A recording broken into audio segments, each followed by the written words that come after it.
আমি এই রিহ্যাবের সাথে একদম জন্মলগ্ন থেকে আছি। আমি চেয়েছি রিহ্যাব সামনের দিকে আগাক। 2007-8-এ আমি ছিলাম, পরবর্তী 12-তেও ছিলাম, কিন্তু যে জিনিসটা আমি চাচ্ছি যে গণতান্ত্রিক ভাবে রিহ্যাব একটি সুন্দর নির্বাচন হয়, যেখানে আমাদের যারা প্রতিনিধি আছে আসে। আমার আসার একটা মূল কারণ হচ্ছে এই সেক্টরকে বাঁচানোর জন্য। আপনি জানেন যে সেক্টরে যে সমস্যা, আমরা সব থেকে ক্ষতিগ্রস্ত সেক্টর বর্তমানে।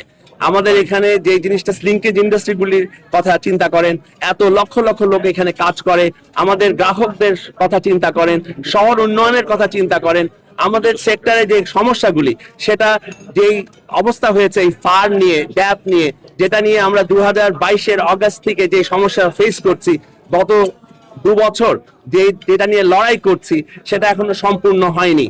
অসম্পূর্ণ লড়াই, সেটা আমরা সামনে নিতে চাই।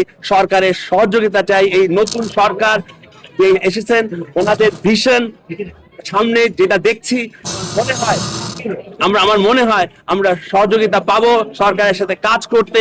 আমাদের এক্সপিরিয়েন্স এবং যারা এখানে আছেন টেকনিক্যাল সাউন্ড পিপল যারা আমাদের সাথে এসেছেন, আমি আশা করি যে আগামী ইলেকশনে রিহ্যাবে একটি সুন্দর সুষ্ঠু ভাবে ইলেকশন হবে এবং ভালো একটি কমিটি আসবে যারা রিহ্যাবের ব্যবসার সাথে অনেকে জড়িত, এবং সব থেকে বেশি জড়িত হচ্ছে শহর উন্নয়নের সাথে, আরবান ডেভেলপমেন্টের সাথে যারা আছেন। আমরা রাজুকের সাথে কাজ করতে চাই, বাট প্রপার বেসিস। রিহ্যাবের আমি ইলেকশন করতে চেয়েছিলাম, 11 সালে ইলেকশন করতে দেওয়া হয়নি, শেষ মুহূর্তে ইলেকশন বাতিল করে দেওয়া হয়। কারণ কেউ এটাতে জিততে চেয়েছিল, আমাদের প্যানেল, জাগরণ প্যানেল, ওভারওয়েলমিং ইন্টেলিজেন্স রিপোর্ট ছিল যে আমরা জিতবো, সেটা দেওয়া হয়নি। ইলেকশন 2024 সাল পর্যন্ত আর হয়নি। সে কারণে আমি মনে করি যে আগামীতে ইলেকশনের মাধ্যমে আমরা সঠিক ক্যান্ডিডেটসকে আমরা সিলেক্ট করব, আগামীতে রিহ্যাবকে আমরা সামনের দিকে নিয়ে যেতে পারি, যেটাতে দেশের উপকার হবে, গ্রাহকদের উপকার হবে, এবং ভবিষ্যতে আমরা সুন্দর পরিবেশ পাবো। আমরা পরিবেশ বন্ধক চাই, পরিবেশ নিয়ে আমরা কাজ করব। এবং একটা জিনিস আমি বলতে ভুলে গেছি, রিহ্যাবের একটা অঙ্গ হবে সেলস, যে সেল থেকে আমরা এনভায়রনমেন্ট নিয়ে কাজ করব। আমরা সাজেস্ট করব আমাদের যে পজিটিভনেস, আমরা প্ল্যানিং এর সাহায্য করব। আমরা বিভিন্ন পদে রিহ্যাবকে সামনের দিকে নিয়ে যেতে চাই। যে কমিটি এখন বর্তমানে আছে, তারা বাংলাদেশ ব্যাংকের কাছে 3,000 কোটি টাকা চেয়েছে, কিন্তু কি বেসিসে চেয়েছে আমি জানি না।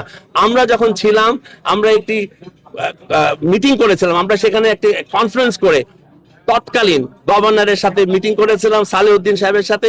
আমরা দেখিয়েছিলাম যে রিহ্যাবে আমাদের এই সেক্টরে যদি লোন দেওয়া হয়, সাবসিডাইজ লোন গ্রাহকদের জন্য, যারা 1200 স্কয়ার ফিটের নিচে অ্যাপার্টমেন্ট কিনতে পারে, সেখানে 5% লোনের ইন্টারেস্ট নিয়ে আসলে সরকার উপকৃত হবে, বাংলাদেশ ব্যাংক উপকৃত হবে বিভিন্ন খাতে।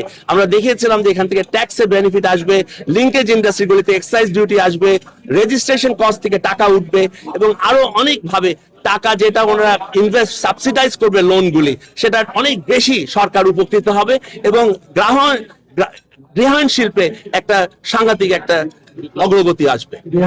একটা আমরেলা, এই আমরেলা মানে সবাইকে বৃষ্টির থেকেও রক্ষা করে, ছায়ার থেকেও, সূর্যের আলো থেকেও রক্ষা করে। কিন্তু আজকে আমার রিহ্যাবের ইমেজ তলানিতে চলে গেছে। এই রিহ্যাবের ইমেজ আমরা পুনরুদ্ধার করতে চাই, যার জন্যই আমরা নির্বাচন করতে এসেছি। আমাদের সদস্য ভাইরা ফিল করবে যে না, রিহ্যাবই যে আমরা, আমাদেরকে ছাতা দিচ্ছে, আমাদেরকে ছায়া দিচ্ছে, আমাদেরকে সূর্যের আলো থেকে প্রোটেক্ট করতেছে, আমাদের ব্যবসায় কমফোর্ট দিচ্ছে। ব্যবসায় কমফোর্ট দেওয়ার জন্য আমরা রিহ্যাবকে শক্তিশালী করতে চাই।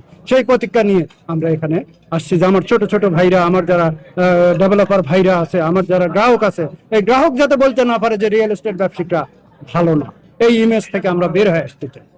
এখানে শেয়ার বিক্রি করতেছে ল্যান্ড ডেভেলপার, কি ল্যান্ডের শেয়ার কিনে তারা চালায় দিচ্ছে রিয়েল এস্টেট হিসাবে।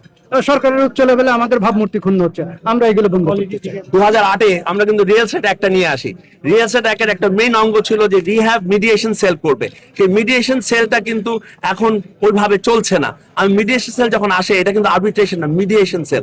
এখানে কিন্তু গ্রাহকদের প্রোটেকশন দেওয়ার জন্য, জমির মালিকদের প্রোটেকশন দেওয়া, তাদের যদি কোনো অভিযোগ থাকে আমাদের মেম্বারদের কাছে, সেই অভিযোগগুলি আমরা মিট করব। রিহ্যাব অ্যাক্টিভ হবে এই সেলগুলি, কেন যদি গ্রাহকরা যদি সন্তুষ্ট না হয়, আমার ব্যবসা হবে না। আমাদের ব্যবসা বন্ধ করতে গেলে গ্রাহক, জমির মালিকদেরকে প্রোটেক্ট করতে হবে। রিহ্যাবের থেকে যারা ঠিক সময় কাজ করে, ঠিক জিনিস দিয়ে কমিটমেন্ট রাখে, তাদেরকে আমরা প্রমোট করব। এবং তাদেরকে আমরা উৎসাহিত করব, যারা করে না তাদের নিয়ে আমরা ইন্টারনালি আমরা স্টেপস দেবো। এটা আমাদের প্রতিজ্ঞা। আমাদের প্যানেলে যদি আমরা ইনশাল্লাহ আগামীতে আসতে পারি, আমাদের এই যে মিডিয়েশন সেলটাকে আরো অনেক স্ট্রং করব, জানি গ্রাহকদের কোনো সমস্যা না হয়।